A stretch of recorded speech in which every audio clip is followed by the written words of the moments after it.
Okay, guys, back to the parts of the cell. So, guys, when we talk about parts of cell, what exactly it is? Okay, guys, the basic components of a cell are, cell membrane, cytoplasm, and nucleus. I'm gonna explain you guys. Wait, this is a cell.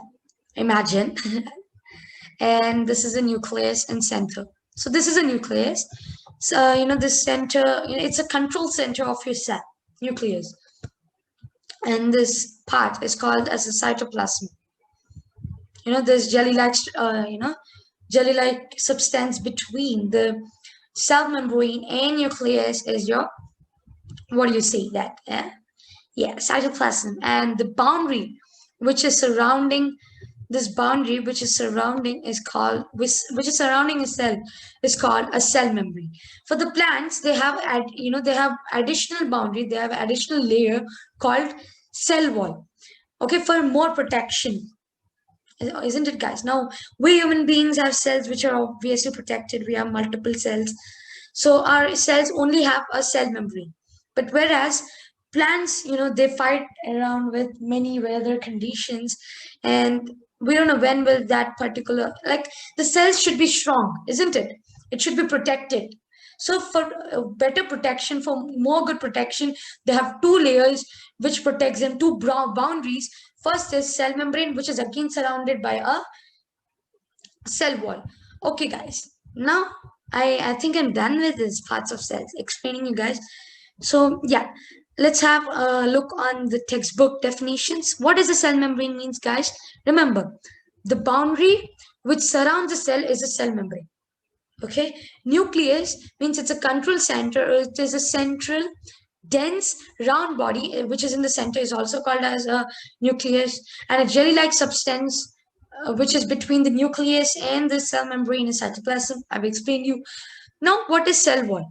This is a layer, additional layer which helps in protection. This is additional layer which surrounds the cell membrane. It is basically outer thicker layer of cells in plants. This you have to remember, that's all. And you have to understand the topic, guys, rather than by hearting it. First, this is first capitalize it. What is it? Like, what is cytoplasm? Then you have to understand, picturize in your mind. You have this is a cell membrane, nucleus. Between that there is a jelly-like structure, substance called cytoplasm. Picturize and then answer in any in any interviews. Like, if they ask you some questions in your class, might be just kind of, it would be more good if you answer them that way. So next thing, guys, next we're going to learn about cytoplasm. So we know, guys, that this is a jelly-like structure present in between the cell membrane, and this is cytoplasm. So cytoplasm, guys, present between cell membrane and nucleus.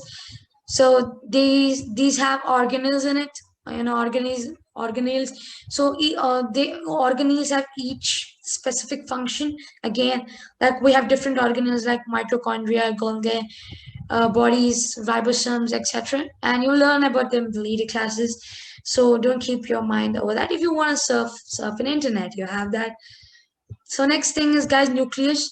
I'm explaining you guys about nucleus in simple words. So now, guys, this is a nucleus. Let me zoom this. Now this is a nucleus, guys. So here we have a nucleus. This is a central part of nucleus again. And the area between this nucleus and okay, what do you say that? Nuclear membrane is nucleoplasm. Okay, and one more thing is forgot to mention, cell membrane is also called as plasma membrane. Yeah.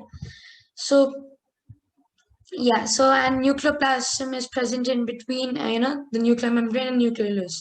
So what is this, guys? This is simple. This is similar to the structure of cell. So we've learned about nucleus, and also we've learned about nuclear membrane. We also learned about what is a nucleoplasm. Is it there? Yeah, I think it's there. Okay, might be not there in this, but it is there. Nucleoplasm is jelly-like structure present in between nucleus and nuclear membrane. Remember this, guys. You may get a question.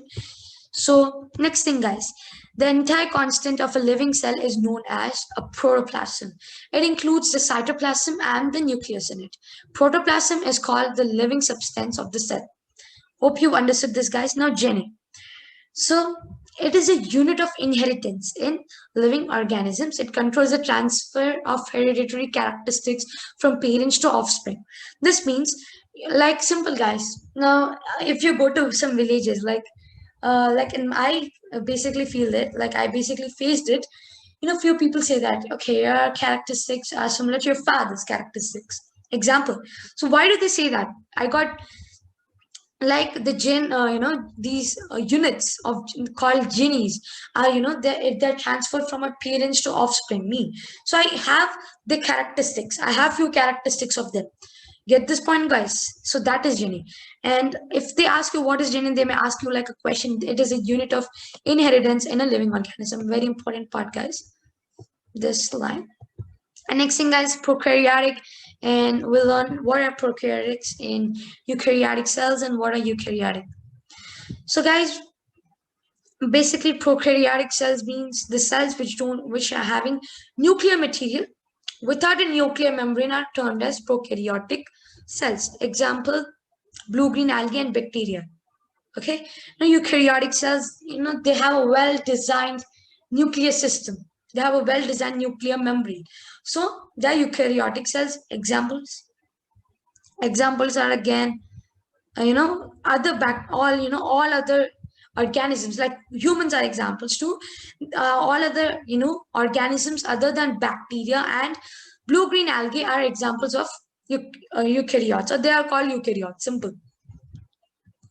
Okay, guys, so next is vacuoles, plastids, and chloroplasts. So these are the very three important terminologies.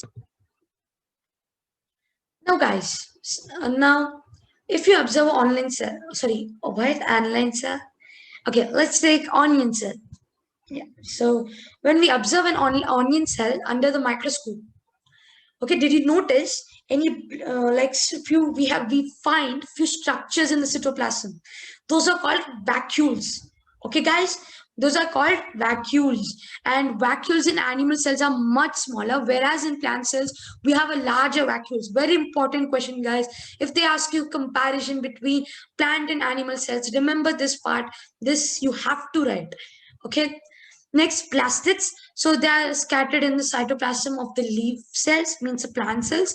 They are of different colors, like, some of these contain green pigment called chlorophyll. These plastids contain green pigment called chlorophyll in it. Now, green colored plastids are called chloroplasts. Simple topic, guys, simple topic. So now comparison between plant and animal cells. I've told you vacuole will be one reason, plastids will be one reason, and will also, and few functions will be few reasons. So yeah, these are in a comparison, for example, this is a very important point. Animal cells do not have a cell wall, whereas a plant cell has an additional feature called cell wall, which protects it. For protection, we've learned this. Okay, guys, so these are the comparison part. Please do this table. If you get any questions on this comparison, write any 3-4 points. Mostly you'll get those kind of questions, not more than that. Okay then, guys, I hope you understood the chapter. Signing off, Agastya. Bye.